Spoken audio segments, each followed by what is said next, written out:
Fábio estava falido, sem dinheiro, sem propósito e achando que havia perdido tudo o que o definia como pessoa. Aos 35 anos, o empresário que um dia comandou uma startup de tecnologia agora caminhava pelas ruas coloniais de Ouro Preto sem destino, carregando apenas a vergonha do fracasso. Foi quando entrou por engano na casa de Dona Cecília procurando um banheiro público. Ali, entre estantes repletas de objetos estranhos e sem qualquer livro à vista, ele ouviu pela primeira vez: a verdadeira riqueza não está no que você possui, mas nas histórias que você carrega. Por que nos apegamos tanto aos objetos materiais? E o que realmente perdemos quando eles desaparecem? A resposta é surpreendentemente simples. Nos apegamos porque confundimos ter com ser. Achamos que o carro importado, o apartamento de luxo ou a conta bancária robusta são extensões da nossa identidade, quando na verdade são apenas cenário. O que realmente perdemos não são as coisas em si, mas a ilusão de que elas nos completavam. E é justamente aí que mora a libertação. Quando tudo vai embora, descobrimos quem realmente somos por baixo das camadas de posses. Dona Cecília, com seus 80 anos e olhos de quem já viu muitas vidas passarem, não se impressionou com a história de falência de Fábio.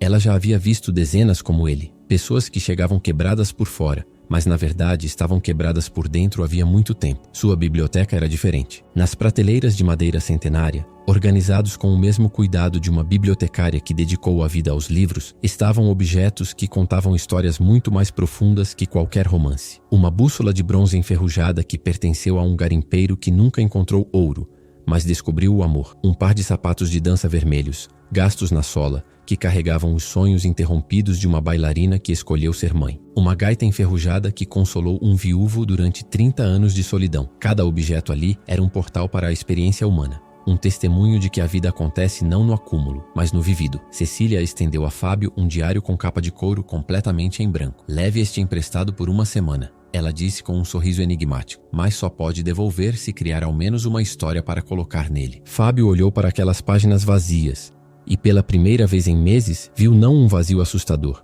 mas uma possibilidade infinita. Durante 7 dias, Fábio carregou aquele diário em branco para todos os lugares. No quarto alugado onde agora morava, tão diferente do loft moderno que já foi seu. Ele abria as páginas vazias e ficava paralisado. O que escrever? Que história sua vida ainda poderia contar? Ele, que 3 anos atrás era capa de revista de negócios, que palestrava sobre inovação e disrupção, que assinava contratos milionários em restaurantes onde uma garrafa de vinho custava mais que o aluguel atual. Tudo isso havia evaporado quando os investidores retiraram o dinheiro, quando os sócios o abandonaram, quando as dívidas se acumularam como uma avalanche implacável. Fábio sempre acreditou que era o que construía. Sua identidade estava soldada ao sucesso da empresa, aos zeros na conta bancária, ao reconhecimento público. Quando criança, via o pai voltar exausto da fábrica, reclamando que trabalhava demais e ganhava pouco. Fábio jurou que seria diferente. Estudou em universidade pública, fez MBA com bolsa, trabalhou 18 horas por dia durante anos. Quando finalmente conseguiu erguer sua startup, sentiu que havia provado seu valor. Mas agora, olhando para trás, percebia que nunca havia parado para perguntar: valor para quem? E valor baseado em quê? No 7º dia, ele escreveu apenas uma frase no diário: hoje eu não sei quem sou. Devolveu o caderno para Dona Cecília com aquela única linha escrita. Ela leu, sorriu e disse: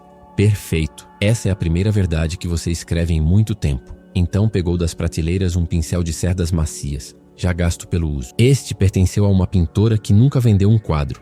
Ela pintava apenas o que via da janela do hospital onde estava internada. Leve este por uma semana e crie algo com ele, não importa o que. Fábio não pintava desde a infância. Comprou tintas baratas numa papelaria e, sem saber por onde começar, pintou a única coisa que conseguia enxergar: o vazio, uma tela inteira de cinza. Mas no dia seguinte, adicionou uma janela. Depois, uma luz entrando. No final da semana, havia criado algo que nunca imaginou: uma pintura tosca, tecnicamente imperfeita, mas completamente sua. Algo que existia no mundo porque ele escolheu criar, não porque alguém pagou por isso ou porque traria retorno financeiro. A cada semana, um novo objeto, uma semente de jacarandá que ele plantou num vaso rachado e regou todos os dias, aprendendo paciência ao ver que crescimento verdadeiro não obedece cronogramas de negócios. Uma gaita enferrujada que ele levou para a praça e tentou tocar, desafinado e ridículo, mas sentindo pela primeira vez em anos que estar vivo significava mais que estar produtivo. Um novelo de lã com o qual aprendeu a tricotar um cachecol irregular.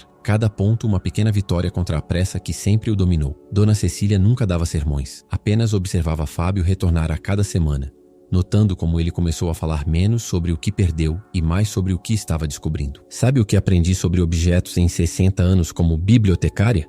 Ela disse certo dia enquanto organizava uma coleção de conchas marinhas. Livros ensinam histórias que outros viveram, mas objetos exigem que você viva suas próprias histórias. Não existe experiência emprestada. Fábio começou a entender que sua falência não foi o fim de quem ele era, mas o fim de quem ele achava que precisava ser. O empresário que media valor em planilhas estava morrendo, e no lugar dele nascia alguém que entendia que uma tarde plantando uma semente tinha mais substância que meses perseguindo rodadas de investimento. A dor da perda ainda existia. Ele ainda acordava às vezes suando frio, lembrando das dívidas e da humilhação pública. Mas agora havia algo mais, a sensação estranha e libertadora de que pela primeira vez ele não estava construindo uma imagem, mas descobrindo uma pessoa. O que você fazia antes de buscar sucesso? Cecília perguntou um dia. Fábio ficou em silêncio. Não conseguia lembrar. Exatamente, ela disse. Você passou tanto tempo correndo em direção ao futuro que esqueceu de viver o presente. Agora você não tem escolha. E às vezes não ter escolha é o maior presente que a vida pode dar. Dona Cecília não era apenas uma senhora de 80 anos que colecionava quinquilharias. Fábio demorou semanas para perceber que cada conversa com ela, cada objeto escolhido, cada silêncio estratégico faziam parte de um ensinamento cuidadosamente orquestrado. Ela tinha uma forma peculiar de educar. Nunca dizia o que fazer, mas colocava nas mãos das pessoas exatamente o que elas precisavam sentir. Certa manhã, Fábio chegou mais cedo e encontrou a biblioteca vazia. Cecília estava sentada numa cadeira de balanço antiga, tricotando algo que parecia não ter fim. Sente aqui, ela disse, apontando para o banquinho ao lado. Vou te contar como essa biblioteca começou. Fábio se acomodou, percebendo que era a primeira vez que ela compartilharia algo pessoal. Trabalhei 42 anos na biblioteca municipal. Via pessoas entrando e saindo, pegando livros, devolvendo livros. Mas sempre me incomodava uma coisa. As pessoas liam sobre vidas extraordinárias, mas as delas mesmas continuavam comuns. Liam sobre aventureiros, mas não aventuravam. Liam sobre amor, mas não amavam com coragem. Ela fez uma pausa, seus dedos experientes continuando do movimento rítmico das agulhas. Quando me aposentei, herdei essa casa da minha tia. Passei 3 anos apenas limpando, organizando, descobrindo objetos que ela guardou durante uma vida inteira. Cada um tinha uma etiqueta com uma história. Foi aí que entendi. Objetos não são apenas coisas, são professores silenciosos. Fábio olhou ao redor com outros olhos. As prateleiras que pareciam caóticas, na verdade, seguiam uma lógica invisível. Você organiza por emoção, não por categoria, ele disse, surpreso com a própria percepção. Cecília sorriu, aquele sorriso que já se tornara familiar. Meio sábio, meio travesso. Está aprendendo. Os jovens de hoje organizam tudo em caixinhas, trabalho, lazer, família, amigos, como se a vida pudesse ser arquivada. Mas a vida é bagunçada, menino. E é na bagunça que encontramos as melhores coisas. Ao longo dos meses, Fábio percebeu que não era o único visitante da biblioteca. Havia Maria, uma advogada de 40 anos em crise de burnout, que vinha toda terça-feira. Cecília lhe emprestou um avental de cozinha manchado e a ensinou a fazer pão, dizendo que às vezes precisamos criar com as mãos para curar o que está quebrado na cabeça. Havia também Pedro, um adolescente de 16 anos que abandonou a escola, a quem Cecília deu um telescópio antigo e disse para encontrar algo maior que seus problemas. Havia Beatriz, uma viúva recente de 60 anos, que recebeu um baralho de tarô gasto e aprendeu que prever o futuro era menos importante que entender o presente. Cecília criou algo raro naquela casa colonial, um espaço onde gerações diferentes podiam trocar mais que palavras. Ela sabia que os mais velhos carregam um tipo de conhecimento que nenhum algoritmo pode replicar. O conhecimento de ter atravessado décadas, de ter sobrevivido a perdas, de ter visto padrões se repetirem na vida de diferentes pessoas. Mas também sabia que os jovens traziam algo essencial: a capacidade de questionar, de renovar, de não aceitar que as coisas sempre foram assim. Sabe qual é o problema da minha geração? Cecília disse um dia para Fábio enquanto catalogava uma coleção de chaveiros antigos. Achamos que sabemos tudo porque vivemos muito. E sabe qual é o problema da sua geração? Acham que sabem tudo porque têm acesso a tudo. A verdade está no meio. Eu tenho experiência. Você tem energia. Eu conheço os erros que já foram cometidos. Você conhece as possibilidades que ainda não foram tentadas. Fábio começou a reparar como Cecília tratava cada visitante de forma única. Para Maria, era firme e direta. Para Pedro, paciente e desafiadora.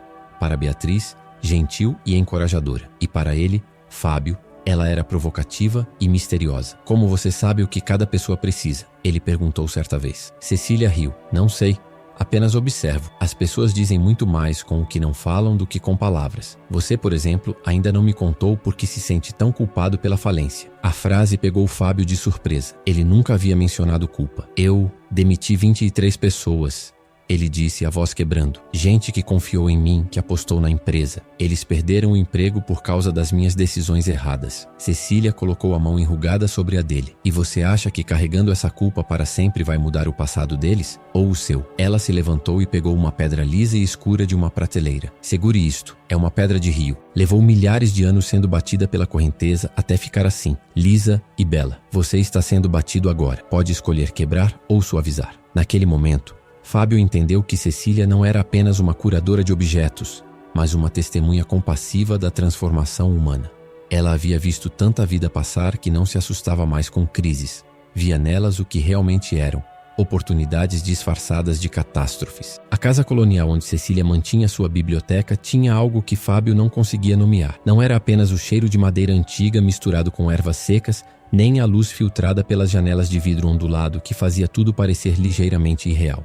Era uma sensação de que, ao cruzar aquela porta de cedro maciço, você entrava em outro tempo. Um tempo onde a pressa não existia e onde cada objeto parecia pulsar com vida própria. Diferente de uma biblioteca tradicional, onde os livros ficavam organizados em silêncio, esperando serem lidos, ali, os objetos pareciam chamar as pessoas. Fábio notou isso quando viu Maria, a advogada, parar subitamente diante de uma máquina de costura antiga. É ela, Maria disse com os olhos marejados. Preciso levar essa. Cecília apenas assentiu como se já soubesse. Mais tarde, Fábio descobriu que a mãe de Maria havia sido costureira e que ela passou a infância ouvindo o barulho rítmico da máquina. Um som que representava segurança, lar, amor. Maria levou a máquina por 3 semanas e quando devolveu, havia costurado roupas para um abrigo de crianças. Eu tinha esquecido que criar pode ser um ato de amor. Ela disse. Cecília desenvolveu ao longo dos anos um ritual específico para o empréstimo.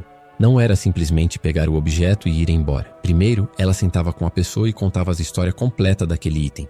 Quem foi seu dono? Como chegou até ela? Que momento da vida daquela pessoa o objeto representava? Depois, fazia sempre a mesma pergunta. O que você pretende fazer com ele? A maioria das pessoas não sabia responder inicialmente. Ótimo, Cecília dizia. Então você vai descobrir junto com o objeto. Havia regras não escritas naquele espaço. Ninguém podia emprestar mais de um objeto por vez. O tempo de empréstimo era sempre 1 semana, podendo ser renovado se a pessoa sentisse que ainda havia algo a aprender. E mais importante, ao devolver, era preciso trazer uma história. Não necessariamente algo grandioso, mas alguma experiência vivida com aquele objeto, alguma descoberta feita, algum sentimento despertado. Pedro, o adolescente que recebeu o telescópio, voltou na semana seguinte com os olhos brilhando. Vi Júpiter, ele disse, com a empolgação de quem descobriu um segredo do universo. E percebi que meus problemas são minúsculos perto daquilo tudo lá em cima. Cecília sorriu e perguntou, e o que você vai fazer com essa informação? Pedro ficou pensativo. Vou voltar para a escola. Se o universo é tão grande, seria idiota não tentar entender pelo menos um pedacinho dele. Fábio começou a perceber que a biblioteca funcionava como uma espécie de terapia invisível. As pessoas chegavam carregando pesos, culpa, medo, raiva, vazio. E os objetos funcionavam como espelhos que refletiam não o que você era, mas o que você poderia se tornar. Quando Beatriz, a viúva, pegou emprestado o baralho de tarô, não foi a cartomancia que a curou. Foi o fato de que, pela primeira vez em meses, ela teve que fazer escolhas ativas, interpretar símbolos, buscar significado. Eu estava morta por dentro. Ela confessou a Cecília ao devolver as cartas. Essas cartas me lembraram que ainda posso criar sentido, mesmo quando tudo parece sem sentido. A própria estrutura física da casa contribuía para essa atmosfera de transformação. Havia cantos escondidos onde as pessoas podiam sentar e simplesmente estar. Um jardim interno com uma fonte de pedra que emitia um som constante de água corrente, criando uma sensação de fluxo e movimento. As paredes eram cobertas de prateleiras em diferentes alturas, o que obrigava as pessoas a se abaixarem, se esticarem, mudarem de perspectiva física para alcançar certos objetos. Um gesto que Fábio percebeu era também uma metáfora. Certo dia, chegou uma mulher que Fábio nunca tinha visto. Ela parecia frágil, com olheiras profundas e mãos trêmulas. Cecília a recebeu com a mesma serenidade de sempre, mas Fábio notou que ela escolheu o objeto com cuidado especial, um relógio de bolso parado. Este relógio pertenceu a um homem que sobreviveu a uma guerra, Cecília disse. Ele parou de funcionar no dia em que a guerra acabou. O dono nunca quis consertá-lo. Dizia que aquele era o momento exato em que sua vida recomeçou. A mulher segurou o relógio com reverência e saiu em silêncio. Semanas depois, Fábio perguntou sobre ela. Voltou? Ele quis saber. Cecília assentiu. Devolveu o relógio e me contou que estava há meses tentando deixar um relacionamento abusivo. O relógio parado a fez entender que ela podia escolher quando sua vida recomeçava. Não precisava esperar permissão de ninguém. Ela fez uma pausa. Às vezes, um objeto vale mais que 1000 sessões de terapia, porque você pode segurar a mudança nas suas mãos. Ela se torna real. Tangível, possível. Fábio olhou ao redor da biblioteca com uma compreensão nova. Aquele não era um depósito de coisas velhas. Era um templo de segundas chances. Cada objeto era uma porta para uma versão diferente de si mesmo. Uma possibilidade ainda não explorada. E Cecília, com sua paciência infinita e sua sabedoria silenciosa, era a sacerdotisa desse espaço sagrado, onde as pessoas vinham não para encontrar respostas, mas para descobrir as perguntas certas. 6 meses depois daquela primeira visita acidental, Fábio voltou à biblioteca de Dona Cecília com algo nas mãos. Era o diário em branco que ela lhe dera no início, mas agora completamente preenchido. Páginas e mais páginas de histórias, desenhos toscos, folhas secas coladas, receitas anotadas, reflexões escritas às 3 da manhã. O diário não era mais branco, era uma vida inteira condensada em papel. Cecília pegou o caderno com cuidado, como quem segura algo precioso. Folheou devagar, lendo trechos em silêncio, sorrindo em alguns, emocionando-se em outros. Você entendeu, ela disse finalmente, fechando o diário e devolvendo para Fábio. Mas esse não é para devolver, é para você guardar e lembrar de quem se tornou. Fábio sentiu um nó na garganta. Aquele diário documentava sua transformação de empresário falido em ser humano completo. A primeira página continha apenas uma frase. Hoje eu não sei quem sou, mas as páginas seguintes mostravam alguém se descobrindo. Havia um desenho mal feito do primeiro quadro que pintou com o pincel emprestado. Aquela tela cinza que virou janela, que virou luz. Havia folhas secas da semente de jacarandá que ele plantou e que agora já era uma muda de 30 centímetros no vaso rachado do seu quarto. Havia uma receita de pão que Maria ensinou, com anotações de que na terceira tentativa finalmente deu certo. Havia letras de músicas que ele tentou tocar na gaita enferrujada, todas desafinadas, todas lindas na sua imperfeição. Sabe o que percebi? Fábio disse, folheando as próprias páginas. Quando eu tinha dinheiro, tinha tudo e não tinha nada ao mesmo tempo. Minha agenda estava cheia, mas minha vida estava vazia. Eu acumulava conquistas como quem coleciona selos, mas nenhuma delas me tocava de verdade. Ele apontou para uma página onde havia escrito sobre a primeira vez que o pão cresceu no forno. Isso aqui, esse momento de ver a massa dobrar de tamanho, me deu mais alegria que qualquer contrato milionário. E eu não conseguia entender por quê. Cecília sentou ao seu lado no banco de madeira que ficava perto da janela. Lá fora, o sol da tarde banhava as pedras coloniais de ouro preto com luz dourada. É porque você estava presente, ela explicou. Quando fazia negócios, sua cabeça já estava 3 passos à frente, planejando o próximo movimento, a próxima rodada, o próximo objetivo. Você nunca estava onde seus pés estavam, mas quando você planta uma semente, não pode apressar o crescimento. Quando você aprende a tocar um instrumento, não pode pular as notas erradas. Quando você faz pão, precisa esperar a massa crescer. Essas coisas te obrigaram a estar presente. E presença é o maior luxo que existe. Fábio pensou em todos os objetos que passou pelas suas mãos ao longo daqueles meses. Cada um foi uma lição disfarçada. O pincel ensinou que criar vale mais que consumir. A semente ensinou que tempo não é inimigo, é aliado. A gaita ensinou que errar faz parte de aprender. O novelo de lã ensinou que progresso acontece ponto por ponto. O relógio de bolso que ele pegou emprestado na última semana, diferente daquele que a mulher frágil levou, ensinava que o tempo passa igual para todos, mas cada um escolhe o que fazer com ele. Você se lembra quando me perguntou por que comecei essa biblioteca? Cecília disse, olhando pela janela. Eu disse que era porque as pessoas liam sobre vidas extraordinárias, mas não viviam as próprias. Mas tem outra razão. Ela fez uma pausa, escolhendo as palavras com cuidado. Quando meu marido morreu, há 15 anos, eu entrei em pânico. Percebi que não conseguia me lembrar de momentos específicos com ele. Lembrava que fomos felizes, mas não conseguia reviver nenhuma memória com clareza.